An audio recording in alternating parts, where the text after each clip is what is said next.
Hi everyone, welcome to a new video on my series Size Austen, where I do my best to condense one point from Austen's novels into 5 minutes. And all of these points come from my new book, Women and Property Ownership in Jane Austen. And I will be leaving the link below if you want to order it. And the title of today's video is Emma Isn't a Good Person, and that's the point.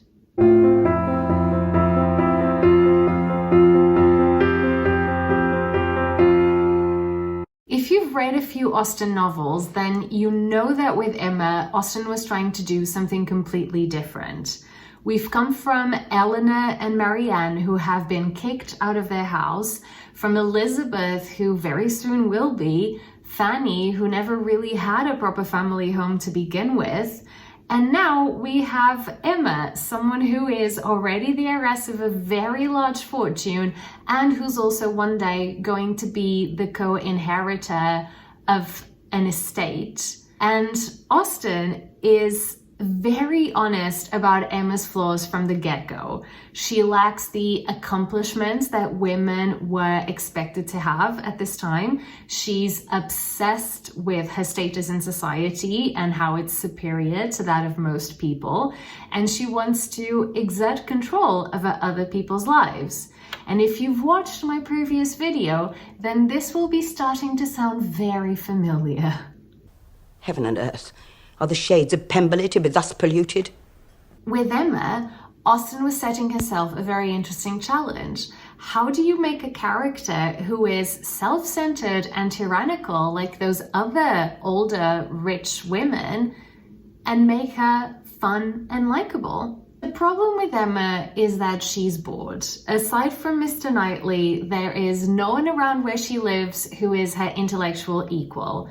In some ways, she's a better person than the other rich women in Austen's novels. Austen at some point describes her visiting the poor and describes her as actually being affected by what she sees. But immediately afterwards, Emma sees an opportunity to go and do some matchmaking, and she's off. And like these other women, all things point towards her being a very good manager of her father's estate. But then, like them, she lets her privilege go up to her head. She thinks she's too good to be associated with people of the lower social classes. And she has very little patience for people in general too, including those that, as the great lady of the place in which she lives, she really should be helping to look after. And a good example of this is Miss Bates, who wants to brag about her niece and how accomplished she is, but Emma hates it because it reminds her that she's not as accomplished. Does this make her a good person? Absolutely not. But does it make her easier to relate to? Yeah. One adaptation that shows this so well is the 2020 Emma by Autumn de Wilde. Do we cringe when we see Emma being mean to Miss Bates in the picnic scene? Yeah, absolutely. That's below the belt, and it shows Emma punching down at someone who is much poorer and underprivileged than her. It's not a good look, and it's not what she should be doing in her position. But we also laugh when Miss Bates wants to brag about Jane again, and Emma just stares down at her and opens the carriage door with a single finger. Miss Woodhouse! Miss Woodhouse! Such news! And if in the 2020 movie, Emma and Harriet end up friends and Emma has some kind of process of personal development, this doesn't happen in the novel. It ends with Emma literally laughing at Harriet in a kind of Disney villain kind of way. When she hears that Harriet is engaged to Robert Martin, who when only recently she had said that she was in love with Mr. Knightley, Emma laughs at it. She must laugh at such a close, such an end to the doleful disappointment of 5 weeks back. Such a heart, such a Harriet. And before this happens, she had poked a little fun at her, thinking that Harriet, even after hearing Mr. Knightley and Emma are engaged, might not get over him soon, because it really was too much to hope, even of Harriet, that she could be in love with more than 3 men in 1 year.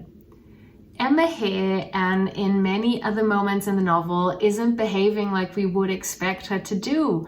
She is more Disney villain than Disney heroine, and that's what makes it fun. Austen was clearly having a blast with this in creating a woman who, because of her money and social position, gets away with the kind of things that only a man would have usually gotten away with. Emma gets her way throughout the entire novel, and this doesn't change at the end. She's the same strong-willed, stubborn woman she ever was, and she is loved for it, not despite of it, both by us, the readers, and her future husband, Mr. Knightley.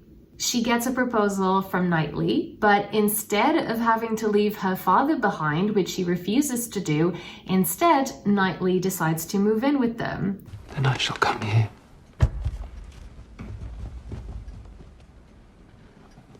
You would quit the Abbey? Yes. Sacrifice your independence? Yeah. So he is the one who has to compromise. Emma gets everything she wants without having to sacrifice anything for it. And we love to see it. Thank you so much for watching this video. If you've enjoyed it, please like it and subscribe to my channel because it really helps. And until the next video, stay well and keep reading.